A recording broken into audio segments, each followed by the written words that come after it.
Hi everybody, so I had a trade idea this morning that wasn't any good. Rather than run through the trade idea, what we're going to do is just talk about how you can manage your risk through expectations of how the trade should play out.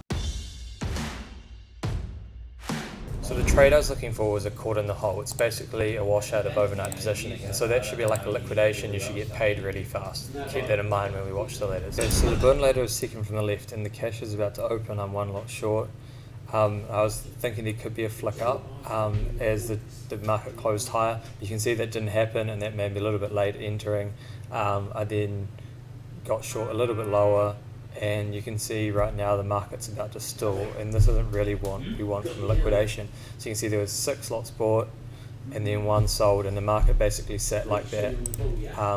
Then after that, if we fast forward a few seconds, you can see that the market's still stalling there, and now, okay, the slight bid starts to come in, and then that move unwinds really quick.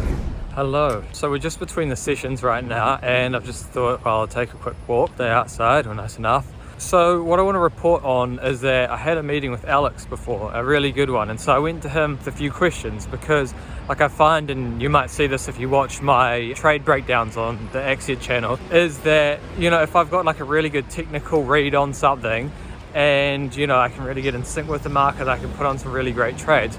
But when I don't have that, I find that I'm not able to kind of like adapt and pick up in the moment. So, you know, that's something I really need to work on. And the big part of that is obviously like immersion and focus, and like focusing on the right things when I'm at my desk. And so, yeah, he gave me some really good feedback on this.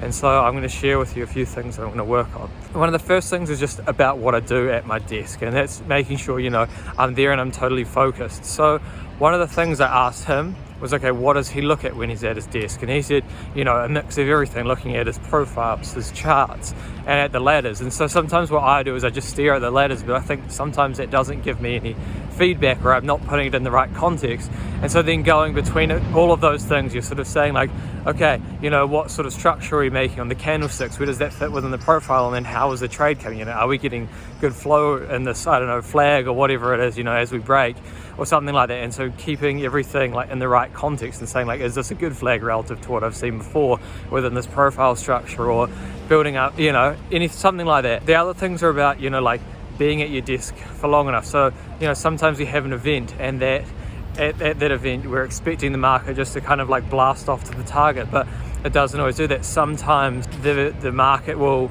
like go, it'll retrace the scene of the crime, it'll squeeze people a bit, and then it will go again or something. And so, you know, we need to, I suppose, because those are the difficult trades, right? But that's where all the good traders are able to still make money, and all the bad traders kind of give up. And so then it's about like actually staying at your desk afterwards, like until the cash close, to really sort of see it out and take, you know, deep learning from it. And so those are some of the big things. Some smaller things I want to change is like, okay, you know, when the session's on, like totally reduce the number of times that I might like go and top up some water. So maybe I've got to bring a drink bottle to work, or, you know, just anything like that to make sure I'm there and that I'm always, you know, like being as immersed as possible. I'm also going to change my debriefing structure a little bit, you know, really focus on like the recaps, which I've been talking about, but, you know, make that a much bigger part of it. So yeah, I'll share how this is going kind of as I progress over the next week, and then maybe we'll review this again next Friday. All right, see you back in the office. Okay, that's it for today. Have a great weekend, everybody. See you Monday.